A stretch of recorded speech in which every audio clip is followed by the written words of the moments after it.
Hello दोस्तों, मुझे उम्मीद है कि आप सभी अच्छे होंगे। दोस्तों, अब हम डिस्कशन करेंगे निफ्टी 50 का। बैंक निफ्टी में और निफ्टी 50 में कुछ डिफरेंस है। अगर आप देखोगे, यहाँ पे अगर आप बैंक निफ्टी को देखने की कोशिश करोगे, यहाँ पे मार्केट ने प्रीवियस डे हाई का भी ब्रेकआउट दिया है और क्लोजिंग कहीं हमें नीचे मिली थी, जहां से मार्केट ने आपको एक बहुत ही बेहतरीन सा मोमेंटम दिया। लेकिन अगर निफ्टी 50 के केस में बात करें, तो निफ्टी 50 में मार्केट प्रीवियस डे हाई से ऊपर ही ओपन हुआ और फिर कहीं ना कहीं ऑल टाइम हाई का ब्रेकआउट देने की मार्केट ने कोशिश की और ब्रेकआउट दिया भी और उसके ऊपर मार्केट ने प्राइस सस्टेन भी किया। तो ये डिफरेंस है कि यहाँ पे ये जो बैंक निफ्टी था ये अलग रेंज में चला है और निफ्टी 50 अलग रेंज में चला है। लेकिन मंडे के लिए हमारी क्या प्रिपरेशन होनी चाहिए, बैंक निफ्टी की वीडियो प्रोवाइड की जा चुकी है, आप जाके देख सकते हैं। यहाँ पे सिर्फ और सिर्फ हम डिस्कशन करने वाले हैं निफ्टी 50 के बारे में। आइए पहले मैं आपको वन डे के टाइम फ्रेम पे लेके चलता हूँ, फिर लॉजिक का डिस्कशन करेंगे। यहाँ पे आप देखेंगे ऑल टाइम हाई लगा हुआ है, मार्केट ने इसे निकाल दिया है और नया अपना हाई मार्केट बनाता हुआ जा रहा है। कहाँ तक मार्केट मोमेंटम करेगा वो एक अलग चीज है। गैप अप ओपनिंग का जो केस हम डिस्कस करेंगे उसे थोड़ा सा ध्यान से समझने की कोशिश कीजिएगा, क्योंकि मार्केट में एक काफी निफ्टी 50 में काफी बेहतरीन मोमेंटम आ चुका है। तो कहीं ना कहीं रिकवरी या रिट्रेसमेंट की सिचुएशन हो सकती है, लेकिन किस बेस पे होगी उन सारी चीजों को हम थोड़ा सा डिस्कशन करेंगे, क्योंकि हो सकता है गैप अप ओपन होकर मार्केट गैप फिलिंग की तरफ आ जाए या फिर एक साइडवेज मोमेंटम दे। तो उस सिचुएशन को हम थोड़ा सा डिटेल में डिस्कस करेंगे, तो उस पार्ट को जरूर समझिएगा। लेकिन उससे पहले हम डिस्कशन कर लेते हैं लॉजिक का। लॉजिक काफी सिंपल है। मार्केट में आपके लिए इंपॉर्टेंट चीजें क्या थी, अगर आप 30 को मार्क करेंगे, ये आपके लिए था प्रीवियस डे हाई। यहाँ पे आपको मिल रही है प्रीवियस डे क्लोजिंग जो कि पास पास में ही है। यहाँ पे आप देखेंगे ये था आपके लिए प्रीवियस डे लो। मार्केट ने opening the previous day high के ऊपर। ये एक इंपॉर्टेंट लेवल था।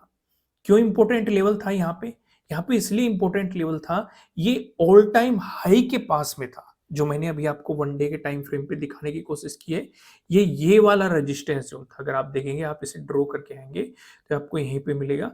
इसे मार्केट ने इसकी रेस्पेक्ट की है। अगर अगर आप इस पॉइंट पे डिस्कस करने की कोशिश करेंगे, तो इस पॉइंट पे मार्केट ने उस लेवल की रेस्पेक्ट की है। यहाँ पे टाइम स्पेंड करके आपको ब्रेकआउट दिखा है, यानी कि मार्केट ने आपको दो मोमेंटम कैप्चर करने के लिए दी। एक फर्स्ट मोमेंटम आपके लिए यही था, मार्केट ने गैप अप ओपनिंग देके मोमेंटम दिखा। लेकिन अगर कोई इसे नहीं पकड़ पाया, फिर मार्केट ने यहाँ पे टाइम स्पेंड किया, उस ऑल टाइम हाई की रेस्पेक्ट की और फिर इसका ब्रेकआउट देके मार्केट ने फिर से आपको एक मोमेंटम दिया। अब इस वाले जोन में मार्केट ने काफी टाइम स्पेंड किया। अब यहीं पे काफी लोगों के सवाल ये खड़े हो जाते हैं, ऑल टाइम हाई मार्केट ने ब्रेक कर दिया है, तो क्या इस सिचुएशन पे मार्केट यहीं पे रुक जाएगा या एक रिट्रेसमेंट लेगा या आपको गैप डाउन ओपनिंग देखने को मिलेगी, या अगर गैप अप ओपनिंग मिल गई उस सिचुएशन पे क्या करेंगे। तो ये सारे ही पॉइंट्स को ध्यान से बारीकी से समझने की कोशिश करते हैं। आपको दो चीजों पे ज्यादा फोकस करना है, जो ये गैप अप ओपनिंग होगी इस पे फोकस करना है, और जो पॉजिटिव मोमेंटम आएगा फ्लैट ओपन होके उस पे फोकस करना है। इन दो चीजों पे ज्यादा फोकस आपको करना है और इनकी प्रैक्टिस भी करनी है, क्योंकि ओवरऑल ट्रेंड अभी पॉजिटिव बना हुआ है। आइए मैं आपको सीधा 15 मिनट के टाइम फ्रेम पे लेके चलता हूँ और यहाँ पे कुछ चीजें समझने की कोशिश करेंगे। सबसे पहले जरूरी चीजें मार्क करते हैं। आपके लिए इंपॉर्टेंट है, ये क्या हो गया, प्रीवियस डे हाई हो गया।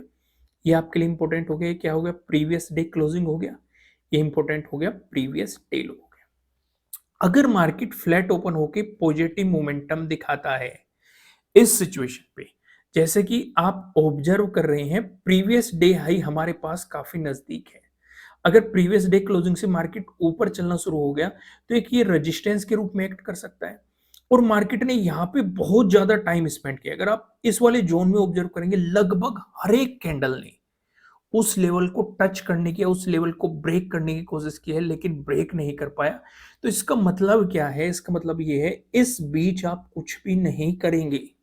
फिर से ध्यान से समझो, अगर मार्केट फ्लैट ओपन होकर पॉजिटिव होना शुरू हो गया, तो प्रीवियस डे हाई तक कुछ भी नहीं करोगे, क्योंकि मार्केट ने यहाँ पे बहुत बार हर एक कैंडल पे इसको ब्रेक करने की कोशिश की है, लेकिन ब्रेक नहीं कर पाए। लगभग लगभग हर एक बार इसे रीटेस्ट करने की कोशिश की है, तो बेहतर ये है कि बैठे रहो। हो सकता है अगर साइडवेज़ लेके चला गया तो आपका प्रीमियम खा जाएगा।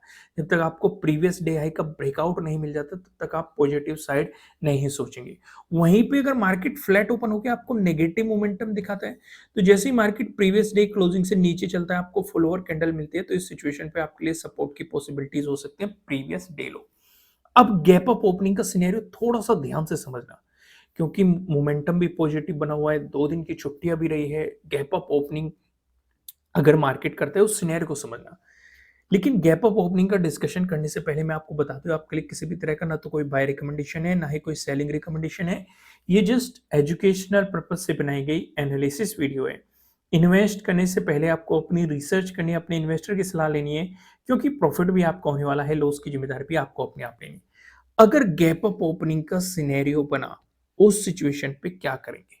उस सिचुएशन पे हम दो चीजों पे फोकस करेंगे। पहला, प्रीवियस डे हाई। दूसरा, अगर ज्यादा बड़ी आपको गैप अप ओपनिंग मिलती है तो पहले प्रीवियस डे हाई का सिनेरियो डिस्कस कर लेते हैं।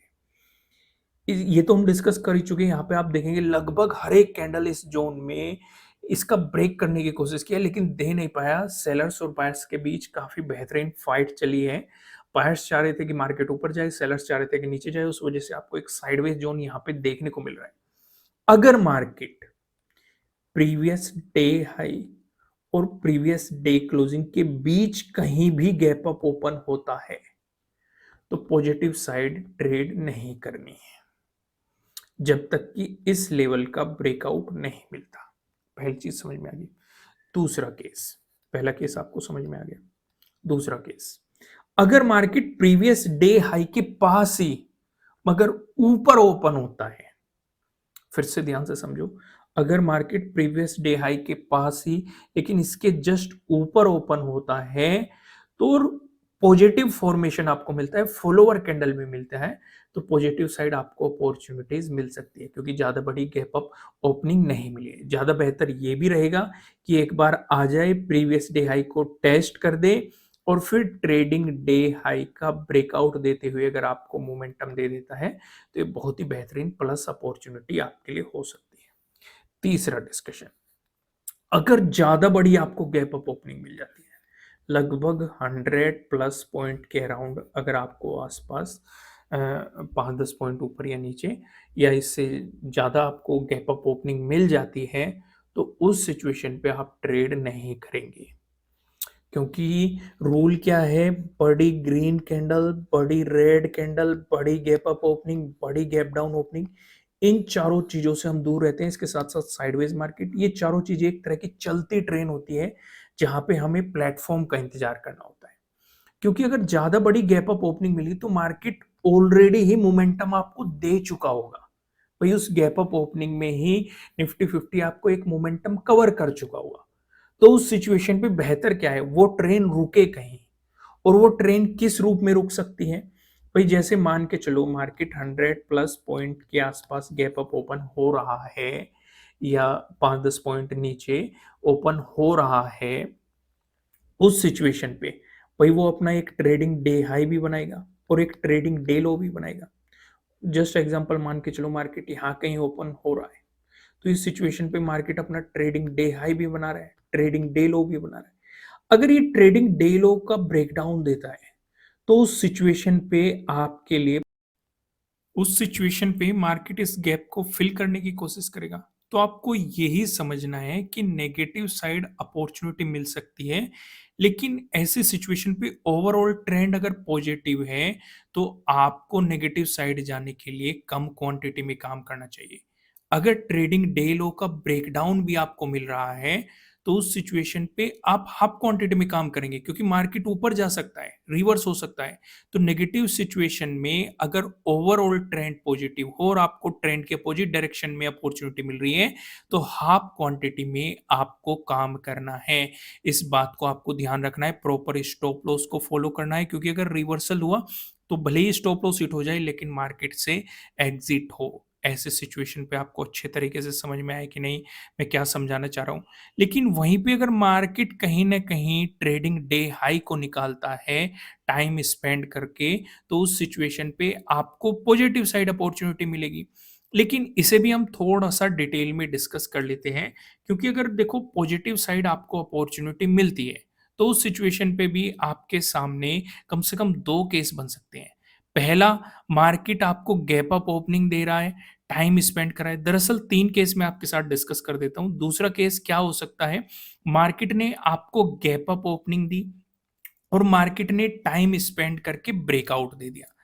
तीसरे केस का हम डिस्कशन करें, मार्केट ने आपको गैप अप ओपनिंग दी और फिर मार्केट ने टाइम स्पेंड करके ब्रेकडाउन दे दिया। 3 केस का हम डिस्कशन कर चुके हैं, तीसरे का भी हम डिस्कशन कर चुके हैं, पहले का भी आपको पता चल चुका है, अगर ट्रेडिंग डे हाई का ब्रेकआउट दिया या ट्रेडिंग डे लो का ब्रेकडाउन दिया, उसके अकॉर्डिंग काम करना है। लेकिन मैं यहाँ पे जो ज़्यादा फोकस करूँगा, उस सिचुएशन पे आपको दूसरे वाले केस पे हम ज़्यादा फोकस करेंगे। समझ में आ रहा है कि नहीं? क्या सिचुएशन है? क्लियर हो रहा है कि नहीं? अब दूसरे वाले केस को हम थोड़ा-सा डिटेल में समझते हैं, जिससे कि आपको प्रॉपर आइडिया लग सके मैं आपको क्या समझाना चाह रहा हूँ। अब ये देखो मार्केट ने एक गैप अप ओपनिंग दे दी, टाइम स्पेंड किया और ब्रेकआउट दे दिया। तो ध्यान से समझो, आपको मार्केट ऑलरेडी एक मोमेंटम दे चुका है, एक गैप अप ओपनिंग के रूप में, और फिर टाइम स्पेंड करके अगर ब्रेकआउट दे रहा है, तो इसका मतलब मोमेंटम आपको सेकंड टाइम वो अपॉर्च्युनिटी दे रहा है। कई बार ऐसा केस होता है कि ये मोमेंटम बहुत बड़ा हो जाता है, अगर पहले केस की बात करें। दूसरे केस में ये मोमेंटम उतना बड़ा नहीं होता, अगर ज़्यादातर केस में डिस्कस करें, क्योंकि पहले ही मार्केट एक बड़ा मोमेंटम दे चुका है। तो अगर वो टाइम स्पेंड करके ब्रेकआउट दे रहा है, तो शायद वो मोमेंटम इतना बड़ा ना आए। तो ऐसी सिचुएशन, क्योंकि मोमेंटम पहले आ चुका है ना, तो ऐसी सिचुएशन पे भी आपको जो ध्यान रखना चाहिए, जो पॉसिबिलिटीज़ मार्केट में बन सकती है, ऐसी सिचुएशन पे भी आप अगर हाफ क्वांटिटी में काम करेंगे, वो ज़्यादा बेहतर रहेगा। क्योंकि मोमेंटम ऑलरेडी आ चुका है। मैं आपको फिर से बता रहा हूँ कि अगर मार्केट एक मोमेंटम दे चुका है, तो हाफ क्वांटिटी में कभी-कभी ये मोमेंटम बड़ा हो जाता है। लेकिन कभी-कभी इतना बड़ा नहीं होता, जो कि हमने ज़्यादातर केस में नोटिस किया है। तो उस सिचुएशन पे अगर आप अपनी क्वांटिटी कम कर देंगे, तो वो ज़्यादा बेहतर रहेगा। तो दोस्तों इतना ही, फिर मिलेंगे किसी नेक्स्ट वीडियो में किसी अच्छे कंटेंट के साथ। वीडियो को लाइक करना, मुझे कमेंट करके बताना कि आपको एनालिसिस कैसे लग रहे हैं, आपके लिए कितने हेल्पफुल हैं। Thank you.